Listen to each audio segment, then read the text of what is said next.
Olá, seja bem-vindo ao episódio 192 de E o Resto é História, com Rui Ramos e João Miguel Tavares. A primavera está a chegar e há 175 anos ela também chegou, claro, mas desta vez não veio sozinha. Ela trouxe consigo uma onda de revoluções que varreram a Europa Central durante o ano de 1848. Em França, nos Estados italianos, nos Estados alemães, na Dinamarca, no Império Austríaco, na Hungria, na Suécia, na Suíça, até na Irlanda. E essa onda de revoluções ficou conhecida para a história como a Primavera dos Povos. Cada país teve a sua própria revolução, claro, com as suas particularidades, mas todas elas têm em comum a ascensão do povo como um sujeito político ativo e, portanto, são revoluções liberais, tendencialmente democráticas e republicanas, dispostas a desmantelar as velhas estruturas monárquicas e a promover a criação de Estados-nação independentes. Em boa medida, parte significativa da Europa, como hoje a conhecemos, é uma herança da Primavera dos Povos de 1848. Rui, conta-nos, por favor, a história dessas revoluções, começando, se não te importas, por me satisfazeres uma curiosidade. O que é que havia na atmosfera de 1848 para, de repente, o mesmo impulso revolucionário e nacionalista surgir em tantos países diferentes? Uma coisa que podemos estar certa é que não saiu de um laboratório. Não laboratório chinês. Não foi. Não. Bem, mas esta é uma grande questão, quer dizer, é a grande questão que tem preocupado os historiadores. Isto é, como é que se explica que a Revolução, na primavera de 1848, fosse uma espécie de epidemia? Sim, certo. Paris, em fevereiro, e Munique, também em fevereiro, depois em março, Frankfurt, Berlim, Viena, Budapeste, Veneza, Milão, Roma, isto é, cidades onde houve sublevações, abril, Praga, portanto, como já disseste, a França, os Estados alemães, o Império Austro-Húngaro, os Estados italianos, e numa parte dos casos deram mesmo repúblicas, como em França, e como em Roma, onde o Papa teve de fugir e houve uma república romana durante um certo tempo. O único caso comparável é o de 1989, quando caíram as ditaduras comunistas da Europa Central e Oriental, umas atrás das outras. Sim. Também se falou não se falou de Primavera dos Povos, porque não era exatamente na primavera, mas falou-se da Primavera dos Povos de 1848 para recordar esse momento. Sim, mas aí é mais compreensível, não é? Sim, aí, portanto, aquilo eram as ditaduras. Eram ditaduras, não é? As ditaduras, sim, eram ditaduras. As ditaduras comunistas dependiam da intervenção militar soviética. Tinha-se visto isso na Hungria em 1956, na Checoslováquia em 1968, e em 1989, quando se percebeu que a União Soviética de Gorbachev não iria intervir para garantir os regimes comunistas, eles praticamente afundaram-se completamente em poucos meses. Mas em 1848 não havia nada disso. Em 1848 não havia nada disso. Portanto, temos de perceber duas coisas, basicamente, em relação a 1848. Uma é porque a epidemia, quer dizer, porque de repente não é apenas num lado, mas é quase praticamente em todas as grandes cidades europeias. E depois também o fracasso destas revoluções, que é o outro aspecto, é que o resultado imediato da Primavera dos Povos de 1841 foi que os regimes que saíram, ou as situações políticas que saíram dessa Primavera dos Povos, nenhum deles durou. Certo. Em França, a Segunda República, em 1848 foi proclamada a chamada Segunda República em França. Ora bem, a Segunda República foi destruída em dezembro de 1851 pelo próprio Presidente da República, entretanto eleito, Luís Napoleão Bonaparte, que no ano seguinte, em 1852, fez um referendo para restabelecer o Império, o Segundo Império, e fazer-se aclamar imperador, como Napoleão III. Portanto, a República durou uns anos, veio um outro império, uma outra monarquia, uma monarquia com uma nova dinastia dos descendentes de Napoleão Bonaparte, e no resto da Europa, onde houve também as revoluções, elas acabaram de uma maneira ou de outra. Na Hungria houve uma intervenção russa que esmagou a revolução e, portanto, segurou o Império Austríaco, por sua vez depois ainda que mais tarde fez na Itália a reposição da ordem em Itália. Portanto, digamos que por volta de 1849, 1850, 51 já não há vestígios institucionais das revoluções de 1848. E, portanto, é preciso perceber também porquê. Isto é, porque a Revolução na primavera de 1848, as revoluções foram tão disseminadas e tão gerais, e depois aparentemente nada durou. Ou nada foi perene, quer dizer, nada ficou. Ainda que depois repúblicas tenham regressado, mas mais Sim, tarde, mas no século XX, quase, em muitos casos quase 100 anos depois, portanto não tem relação nenhuma com 1848. 1848 abalou uma Europa monárquica, e a Europa monárquica restabeleceu-se completamente em 1851-52. A Europa era tão monárquica como tinha sido em 1848. Portanto, não havia mais repúblicas novas, para depois nem só nada. Se decompor após a Primeira Guerra Mundial. Só com a Primeira Guerra Mundial, portanto não tem nada a ver com 1848, muito ou diretamente, muito depois. Bem, mas vamos à primeira questão: porque é que houve tantas revoluções no ano de 1848? Eu vou dar aqui 3 razões. Podia dar mais, podia dar menos, mas acho que há 3 razões que me parecem interessantes para compreender a situação, que pode explicar estes acontecimentos. A primeira razão: nos primeiros 50 anos do século XIX, as sociedades europeias tinham mudado. Tinha havido um grande crescimento demográfico, para o qual ainda não havia o escape da imigração para a América, como acontece na segunda metade do século XIX. Na segunda metade do século XIX, as populações europeias crescem, mas muito desse crescimento é vazado para as Américas, para os Estados Unidos, para o Brasil, para a Argentina. Portanto, as pessoas vão para aí. Na primeira metade do século XIX, as populações estão a crescer e estão a ficar na Europa. E estão a crescer porque também por questões de saúde, de menos mortalidade infantil? Há um crescimento que vem do século XVIII. É tudo isso. Quer dizer, melhor alimentação, melhores infraestruturas, a população está a crescer. E esse crescimento demográfico reflete-se especialmente nas cidades. Dou um exemplo de Paris, que em fevereiro de 1848 é o grande palco da primeira revolução com impacto. A população de Paris tinha aumentado de 500 mil de habitantes em 1800, portanto no princípio do século XIX, para 1 milhão em 1846. Sim, portanto, dobrou. Dobrou em 50 anos. E mais, não foi só dobrar, quer dizer, não foi só duplicar. A densidade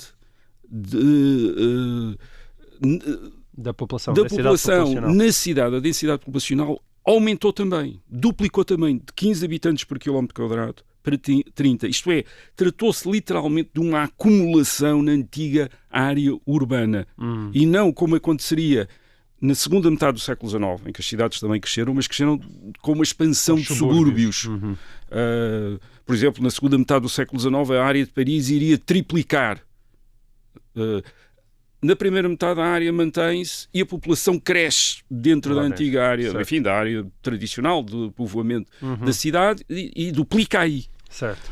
Portanto, há imensa gente nas ruas. Como se sabe, quem vive numa casa pequena com muita gente lá dentro, isso causa problemas. E uma casa pequena, e não é só uma casa pequena, quer dizer, uma casa pequena sem os recursos que uma casa pequena, apesar de tudo, tem hoje.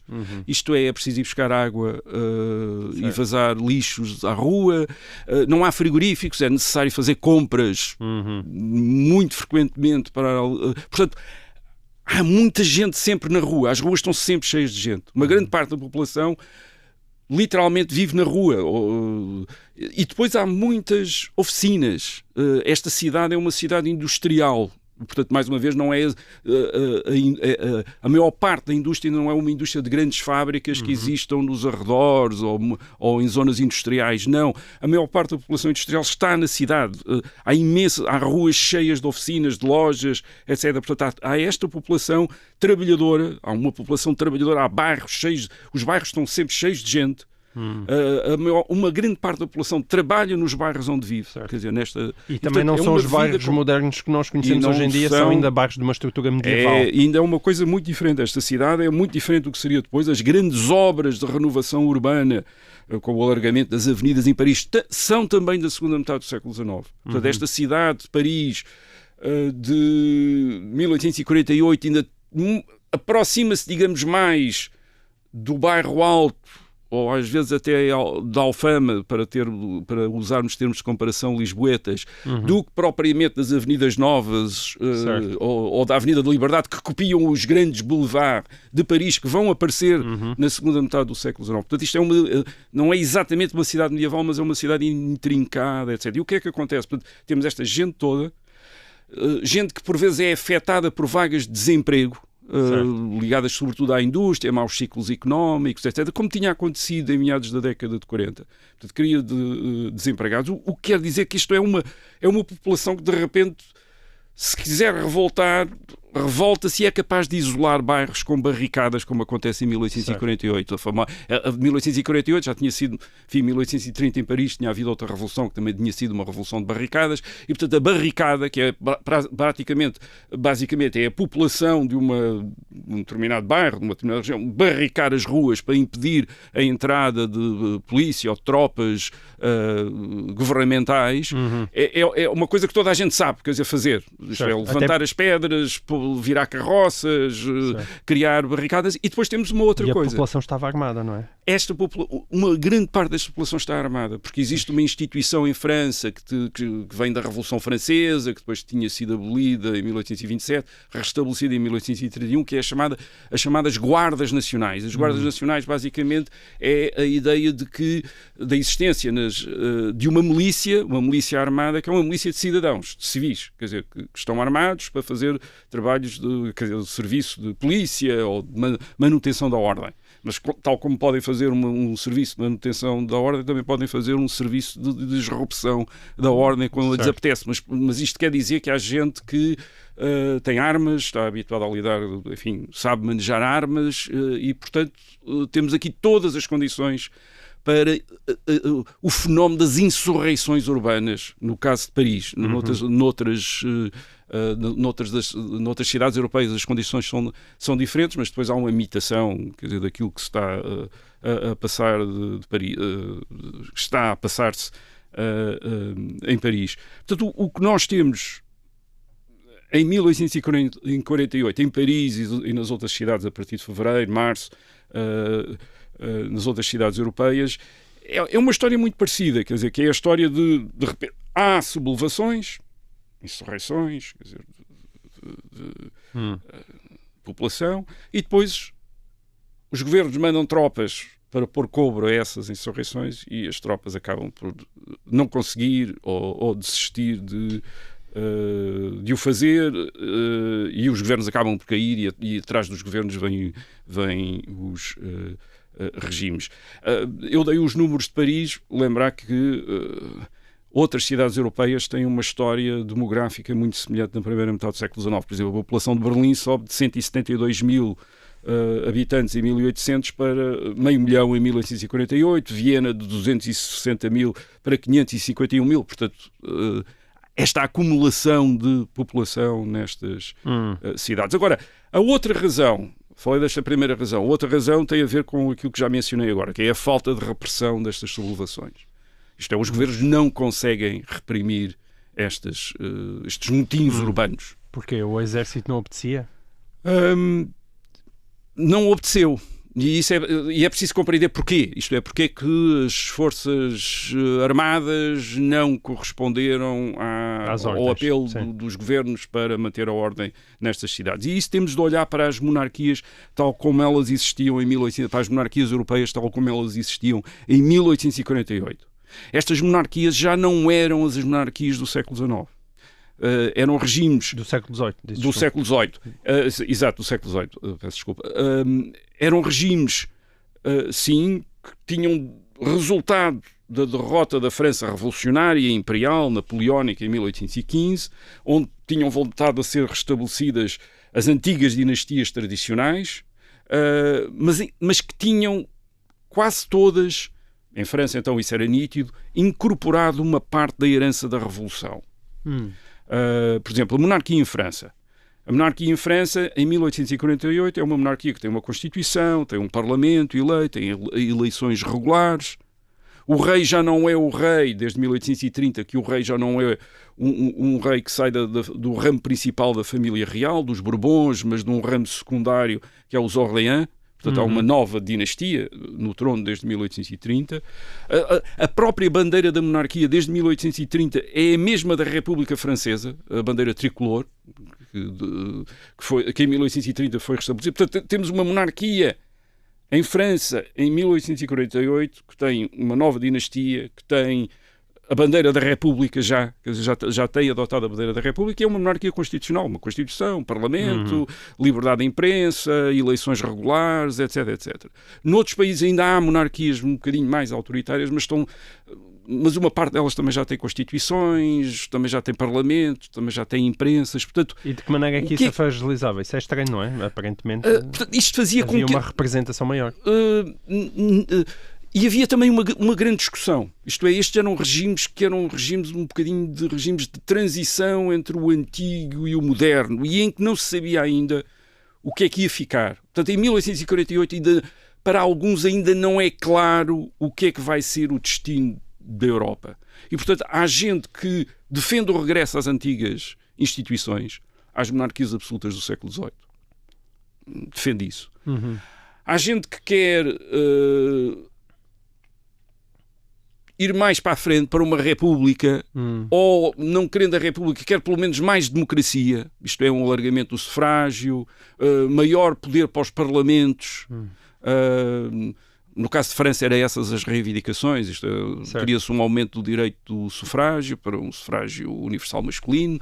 Havia em França aquilo que se chamava um sufrágio, um direito de votar. O direito de votar estava dependente dos rendimentos das pessoas, portanto era um sufrágio censitário, só quem pagava uma determinada quantia de impostos é que podia votar. Portanto, havia gente que achava que isso não estava certo, que era preciso alargar o direito de voto.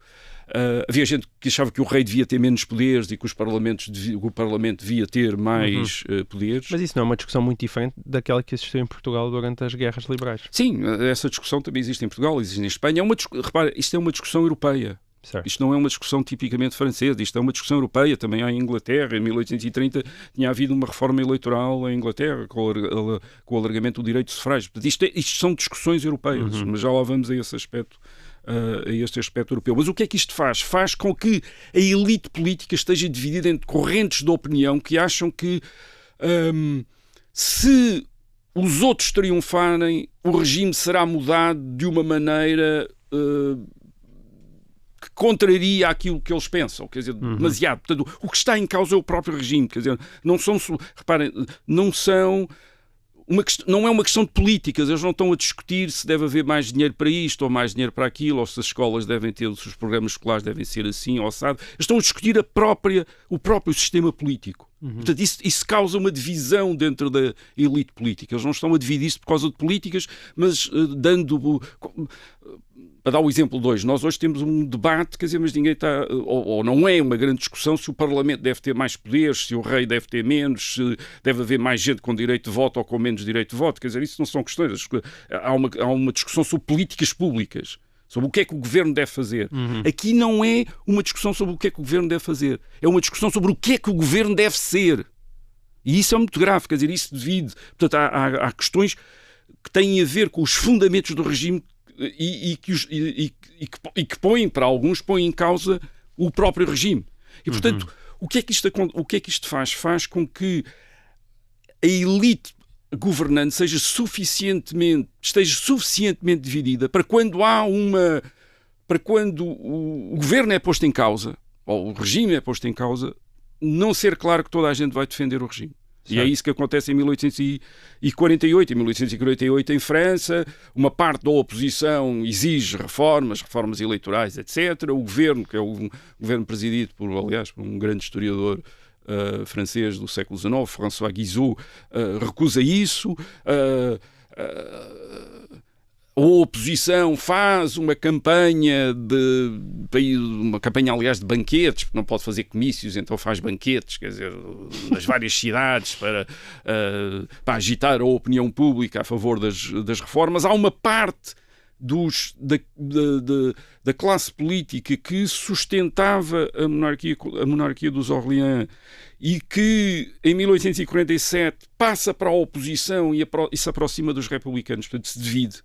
E tudo isso explica porque é que em 1848, quando acontece essa sublevação em Paris, e a sublevação em Paris acontece no meio desta população urbana, certo, não apenas de operários, por vezes desempregados, outras vezes operários autodidatas que leem, publicam jornais, etc. Nestas oficinas, reparem, não estamos a falar de operários de grandes fábricas, estamos a falar de trabalhadores de oficinas, e muitos daqueles que nós chamamos trabalhadores de oficinas são verdadeiramente donos de oficinas, isto é, e essa gente é uma gente educada, quer dizer, é uma gente que lê, que escreve também, que adota ideias, que tem ideias de democracia, de república. A isso junta-se a população universitária. Os estudantes são fundamentais nestas revoluções urbanas de 1848, sobretudo os estudantes universitários das universidades. Certo. E depois aquele meio da boémia, escritores, jornalistas, etc., que se junta também, e todos eles são capazes de fazer motins de protesto que subitamente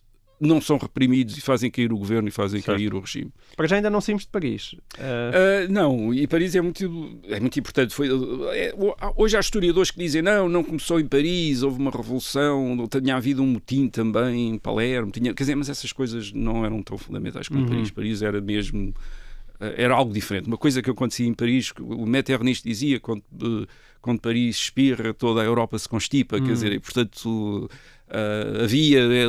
Paris é de facto um centro, e é a partir de fevereiro, com a Revolução em França, e a França era, enfim, a maior monarquia da Europa Ocidental ainda em meados do século XIX. Portanto, uma coisa que acontecia em França e acontecia em Paris tinha um impacto grande no resto da Europa. E nós demos até agora duas razões. Aquela razão que tinha a ver com a população urbana, com o aumento da população urbana, uma segunda que tinha a ver com os próprios regimes, estes regimes muito plurais, onde havia uma grande discussão, uma grande dúvida sobre como é que os regimes iam evoluir. Já uma comunicação social intensa. E depois uma terceira razão que tem a ver com a densificação da rede de informações e de contactos na Europa. Na Europa sempre existiram uma grande circulação de notícias, de ideias, de pessoas. O que é que isto queria dizer? Isto queria dizer que nos vários Estados europeus havia um público de leitores de jornais, basicamente seguiam as mesmas discussões, liam os mesmos livros, traduzidos, ou às vezes não traduzidos, foram livros em francês, toda a gente na Europa lê, as classes educadas, por exemplo, na Europa Oriental, as classes, até à Rússia, as classes educadas falam francês, quem leu a Guerra e Paz do Tolstói lembra-se disso, as famílias mesmo, as famílias russas em si, estamos a falar obviamente das famílias da aristocracia, das elites educadas, mas falavam francês, portanto, um livro publicado em francês era provavelmente podia ser lido por uma grande parte da população educada europeia. Por isso, naturalmente, se liam os mesmos livros e viam as mesmas peças de teatro, também discutiam os mesmos problemas. Uma peça de teatro que fosse um sucesso em Paris era depois um sucesso noutras capitais. As discussões são muito homogéneas, quer dizer, em 1848, nos vários Estados europeus, nas várias cidades europeias, às vezes há circunstâncias específicas, já vamos falar disso, mas em geral citam-se os mesmos autores, discutem-se os mesmos problemas da mesma maneira. E até há uma tendência para, por exemplo, noutros países, os grupos políticos se organizarem em função daquilo que está a acontecer em França. Isto é, de repente aparecerem também radicais, socialistas, republicanos, democratas. Isto é, uma imitação da vida política francesa. Ora, esta infraestrutura de circulação e de comunicação reforçara-se na primeira metade do século XIX. Agora temos barcos a vapor nas costas da Europa, portanto, diminuindo as viagens nas costas da Europa e em alguns rios da Europa. Temos comboios, caminhos de ferro, que ligam as principais cidades. Isto é, os anos 1830, 1840 tinham sido os anos da mania dos caminhos de ferro na Europa. Paris, a construção de caminhos de ferro começa a partir do princípio da década de 1820, mas Paris está ligada à fronteira alemã, está ligada aos portos do canal, numa rede que já tinha cerca de 3.000 km quadrados em 1848. Na Alemanha, Todas as grandes cidades já estão ligadas entre si por caminhos de ferro, é uma rede que tem cerca de 8.000 km², portanto, 8.000 km de extensão, desculpem. Depois há sistemas de telégrafo óptico, mas já também telégrafo elétrico. Portanto, já não, isto quer dizer que as notícias já não chegam 2 a 3 semanas depois do acontecimento, a notícia do acontecimento já não chega 2 ou 3 semanas depois, mas pode chegar poucas horas depois. Ou seja, a circulação de pessoas, de informação, de ideias tornou-se muito mais intensa e a mesma coisa aconteceu com a imitação dos acontecimentos. E até porque, e depois há uma outra base para esta circulação, que é a existência de uma população relativamente grande de refugiados políticos de um Estado nos outros Estados. Quer dizer, os Estados europeus têm geralmente refugiados políticos dos outros Estados. Por exemplo, e isso é também uma base de agitação. O que é que isto quer dizer? Quer dizer, por exemplo, há a Revolução em França, em Paris. Paris está cheia de polacos e de italianos. Esses italianos, alguns deles são revolucionários, são exilados políticos, que perante a agitação em Paris tratam imediatamente de tentar exportar a revolução para as suas terras de origem. Portanto, há essa base humana, quer dizer, a revolução circula não apenas através de ideias e de notícias, mas circula através de pessoas. Então, Karl Marx está em Paris, o Mazzini, que é o grande revolucionário italiano, também está, Bakunin está na Alemanha, o grande revolucionário russo. Quer dizer, toda a gente está em todo lado, quer dizer, e ficam imediatamente entusiasmados com a possibilidade de fazer qualquer coisa nos seus países. Portanto, enfim, estas são algumas das razões que podem explicar esta... Porque é que aconteceu, não é? Porque é que aconteceu. Portanto, porque é que aconteceu isto? Agora, a segunda questão é porque é que falharam. Porque é que não ficou nada. Sim. A Itália, li alguns que em Itália há mesmo uma expressão, ou havia uma expressão que chamava-se fare un 48, portanto, fazer um 48, que era revoltar-se ou fazer uma grande agitação para nada, que depois não havia nada, quer dizer, depois não acontecia nada. Portanto, o fazer um 48 era das revoluções de 1848, uma grande agitação, depois não dava absolutamente nada. Bem, razões para isto, 3 razões também para ficar igual. Estas são, enfim, algumas destas razões têm a ver com estas razões porque falhou, têm a ver com algumas das razões porque é que aconteceu. E são revoluções sobretudo urbanas. Até muito especialmente das grandes cidades capitais europeias, Paris, Berlim, Viena, etc.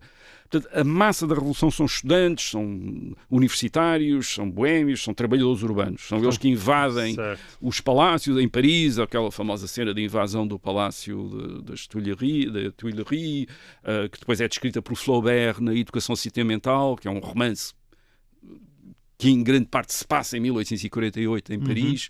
E, portanto, dá uma grande descrição, uma boa descrição do que é que... Enfim, uma descrição humorística, às vezes, mas por vezes também muito arguta sociologicamente e politicamente de Gustave Flaubert. Portanto, a Educação Sentimental é um romance publicado em 1859, 20 anos depois, mas é um romance da juventude, e é um jovem, precisamente, está em Paris em 1848. E uma das descrições que ela faz é a invasão do Palácio Real pela multidão, pelo povo soberano, que fazem depois até o protagonista está com um amigo, eles veem a população, e a população é a população da rua, quer dizer, os trabalhadores urbanos, gente mal vestida, maltrapilhos que andam por ali, etc. Mais aquilo.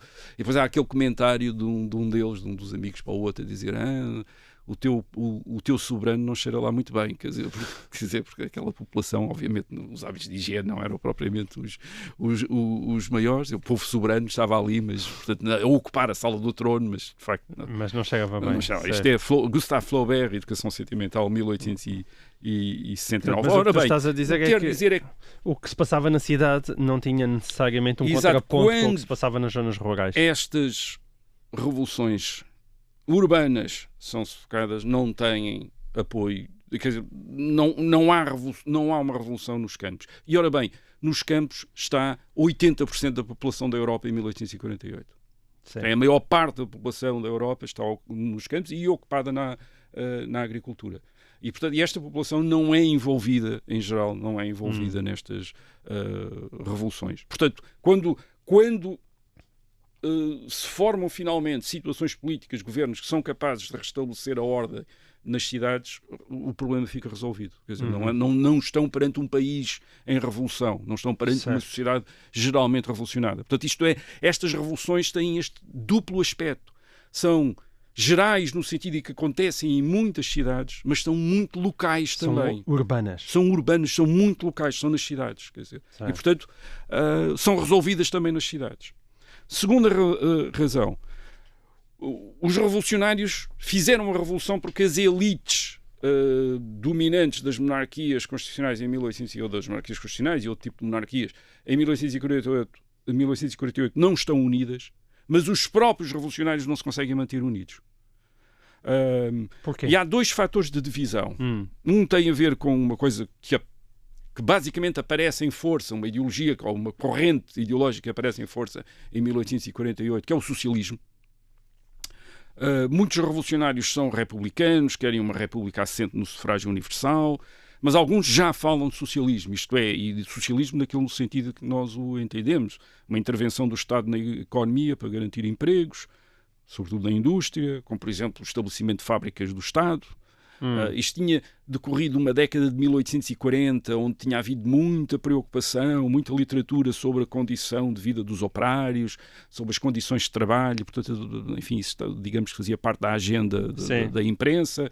Portanto, a revolução, de alguma maneira, corresponde também a isso. Se tu tivesses que colocar uma data de nascimento no socialismo, dirias que foi em 1848? Há autores socialistas anteriores. Prática, numa grande dimensão política, digamos. De uma dimensão, isto é, passar de os escritos dos indivíduos para uma corrente política é a partir de 1848, sem dúvida. Em 1848 temos, de repente, Pierre-Joseph Proudhon, um desses autores socialistas, mas que foi eleito deputado na Assembleia Constituinte em 1848 e diz que está ali para representar o proletariado contra a classe burguesa. É assim que Proudhon se apresenta. De repente temos políticos a dizer que representam o proletariado contra a classe burguesa. É uma novidade. Ora bem, enfim, este 1848 é o ano em que Karl Marx publica o Manifesto do Partido Comunista. É precisamente em 1848, em fevereiro, em Londres, que ele publica. Curiosamente antes da Revolução, mas é o ambiente, é no ambiente da Revolução que aparece. Ora bem, o governo republicano francês não quer fazer uma grande revolução. O governo republicano francês quer ser pacífico, quer dizer, no interior quer estabelecer o sufrágio universal, o poder de uma Assembleia Legislativa eleita, mas até admite uma ruptura com a tradição revolucionária francesa do fim do século XVIII. Tinha acabado no terror, no regime da ditadura jacobina. Portanto, eles não querem isso. Portanto, imitam os Estados Unidos em termos de organização dos poderes. Há uma Assembleia eleita e há um Presidente da República eleito. Isto era uma novidade, digamos, é inspirado pelos Estados Unidos. E depois, o governo republicano francês quer ser pacífico. Uma das coisas que faz é abolir a pena de morte, por exemplo. Isto é, não vai haver terror como em 1792, 1793. Outra coisa que faz é dizer que não está disponível para quaisquer aventuras externas. Não vai exportar a revolução. Isso é o Lamartine, que é o ministro dos Negócios Estrangeiros.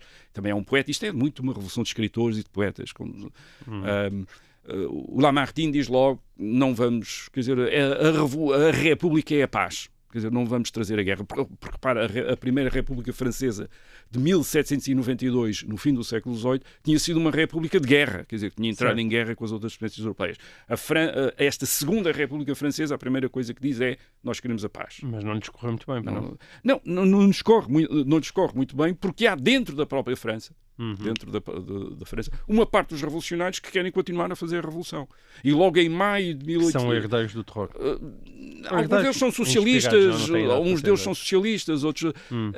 Logo em maio de 1848 invadem a Assembleia Constituinte, ocupam a Assembleia Constituinte. Portanto, não recusam o resultado das eleições. Não lhes agrada o resultado das eleições em que os moderados ganharam. Portanto, esta extrema-esquerda, estes socialistas ocupam a Assembleia Constituinte e em junho fazem uma nova insurreição, desta vez contra o governo republicano. E o governo republicano não é o governo da monarquia que eles derrubaram em fevereiro. Este governo republicano de junho consegue resistir. E esmaga mesmo. E há combates mesmo a sério. Há 3.000 mortos em Paris, em poucos dias de combates, e cerca de 15.000 presos. Isto é uma prisão enorme, e todos estes chefes da extrema-esquerda socialista vão para o exílio, enfim, e aprendem outras coisas que já falaremos daqui a um tempo. Isto é o que se passa em França, esta é a situação em França. Portanto, em França, revolucionários divididos entre republicanos e socialistas. Noutros locais, isto é, noutras regiões, e sobretudo nos Estados alemães e depois no Império Austro-Húngaro, a questão não é tanto a questão do socialismo, é a questão do nacionalismo. Estas são revoluções que são feitas em nome do povo soberano, da soberania do povo. E essa soberania do povo é a soberania de uma nação. O povo é uma nação. O povo é uma nação, a soberania nacional. Ora bem, num país como a França, isso não suscita problemas. A maior parte dos habitantes de França são franceses. Portanto, a soberania da França é a soberania de toda a população francesa. Todos são franceses. Mas isso não é a mesma coisa nos Estados alemães nem no Império Austro-Húngaro. Aí as populações não são todas iguais. E há Estados alemães onde a proclamação da soberania da nação alemã, do povo alemão, faz devido à população, porque uma parte da população não é alemã, por exemplo, é polacos, são eslavos, e esses polacos e eslavos não se identificam com, obviamente, a soberania da nação alemã. Também querem as suas soberanias. E o que é que isto quer dizer? Quer dizer que, na maior parte destes locais, a divisão faz-se entre nacionalidades. E, de repente, há conflitos entre checos e alemães, entre polacos e alemães, entre austríacos e húngaros, entre húngaros e outras nacionalidades que existem na Hungria. Isto corresponde mais ou menos a uma ideia que o chanceler austríaco, derrubado em 1848, o famoso chanceler Metternich, tinha dito, que era, em Estados multinacionais, a democracia é a guerra. Isto é, a soberania nacional quer dizer a guerra. Estive a falar estava a falar agora do caso das várias nacionalidades, mas em Itália, onde, digamos, todos são italianos, há outra coisa, que é os bairrismos e os regionalismos. Quer dizer, ninguém quer... Sim, afirma-se a soberania nacional, mas onde é que fica a capital? Quer dizer, onde é que é a capital? Quer dizer, porque Veneza não está de acordo com Roma, nem Roma com Génova, nem... Portanto, por exemplo, no caso de Itália, ou Nápoles, no caso de Itália há estes bairrismos e regionalismos que imediatamente geram conflitos entre estas várias, várias entidades. Ainda era cedo para a unificação. Não era, quer dizer, não é uma questão de ser cedo, era uma questão de todo aquele trabalho de homogeneização da população que, por exemplo, já se estava a desenrolar em França, ainda não ter acontecido na maior parte dos outros países europeus. Certo. Rui, mas tu falaste em 3 razões, portanto exatamente. Ainda falta uma última. Há uma terceira razão para este fracasso destes regimes ou das situações políticas criadas pelas revoluções de 1848. E basicamente está numa rearrumação das elites políticas. É, uma parte daqueles que tinham, digamos, destacado durante o período revolucionário acabam por se entender com uma parte das elites políticas anteriores e restabelecer a ordem, isto é, pôr termo às revoluções. Isso acontece em Paris, isto é, em França, de facto. Para efeitos revolucionários, estamos a falar de Paris mais do que de França. Acontece em França, onde em dezembro de 1848 é eleito Presidente da República um sobrinho de Napoleão, o Luís Napoleão Bonaparte, é eleito Presidente da República. E o Luís Napoleão Bonaparte começa imediatamente a colaborar com os antigos monárquicos orleanistas.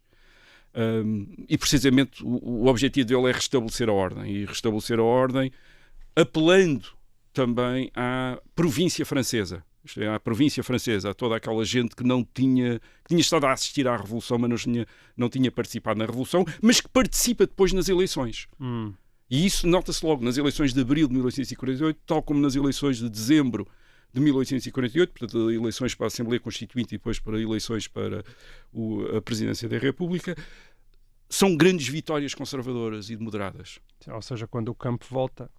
Quando o campo volta, aliás, o Karl Marx tem uma expressão curiosa em relação à vitória de Luís Napoleão Bonaparte nas eleições presidenciais francesas de 10 de dezembro de 1848, o Karl Marx chama-lhe a insurreição camponesa. Isto é, tinha havido uma insurreição urbana em fevereiro de 1848, que se tinha levado à queda da monarquia e ao estabelecimento da República, e depois há uma insurreição eleitoral que se chama camponesa, que se chama voto, em dezembro de 1848, que coloca Luís Napoleão, que esmaga basicamente as candidaturas dos chefes da Revolução e que elege Luís Napoleão Bonaparte. Aliás, há uma descrição o que é que se passa nestas eleições no campo. O Alexis Tocqueville, que tem umas memórias extraordinariamente interessantes sobre esta época, sobre a Revolução de 1848, ele dá a ideia disso. Ele diz nas eleições, quando é as eleições, basicamente o Alexis Tocqueville era um senhor, um senhor local, um aristocrata. As populações vêm ter com ele para saber onde é que devem votar, quer dizer, esperam a liderança dele e ele assume a liderança. Ele até é um republicano moderado, um democrata, quer dizer, mas portanto afirmam-se, a hierarquia social nestas grandes eleições afirma-se. E isso leva muitos dos revolucionários, dos revolucionários mais socialistas, a criarem neste ano de 1848 as primeiras grandes dúvidas sobre a democracia. Eles acharam sempre que a democracia, isto é, pondo toda a gente a votar, são eles os radicais que vão ganhar, porque o povo está com os radicais. E descobrem em 1848 que o povo não é, quer dizer, o povo é conservador, o povo vota nos conservadores. E isso leva, por exemplo, um dos líderes revolucionários de Paris de 1848, o Augustin Blanqui, a descobrir que a revolução não pode ser feita pelo povo. A revolução tem de ser feita por uma minoria, por uma vanguarda organizada, porque o povo é reacionário. Isto é, o povo, quando pode votar, o povo vota naqueles que que a extrema-esquerda diz que são os seus inimigos. Bem, portanto, qual é os principais resultados das revoluções de 1848? Portanto, os regimes caem, não duram, mas alguma coisa fica. O primeiro grande resultado é afirmar, de facto, as nações como as principais entidades políticas europeias. Não as dinastias, mas as nações. Isto é, o povo soberano tem a forma de uma nação. Isso, obviamente, explica porque é que, alguns anos depois, se dá a unificação da Itália, a unificação da Alemanha. O outro resultado destas revoluções é complicar as divisões políticas na Europa. Tínhamos até 1848 uma espécie de confronto entre tradicionalistas e liberais, e agora aparecem estes socialistas, esta extrema-esquerda, que vai depois crescer também eleitoralmente em termos de organizações no fim do século XIX. Portanto, sim, em 1848 as revoluções falham, mas uma nova Europa começa a emergir destas revoluções. O socialismo nasce e as vanguardas iluminadas também ganham força. E estas vanguardas também. E assim termina esta edição de E o Resto da História. Voltamos para a semana.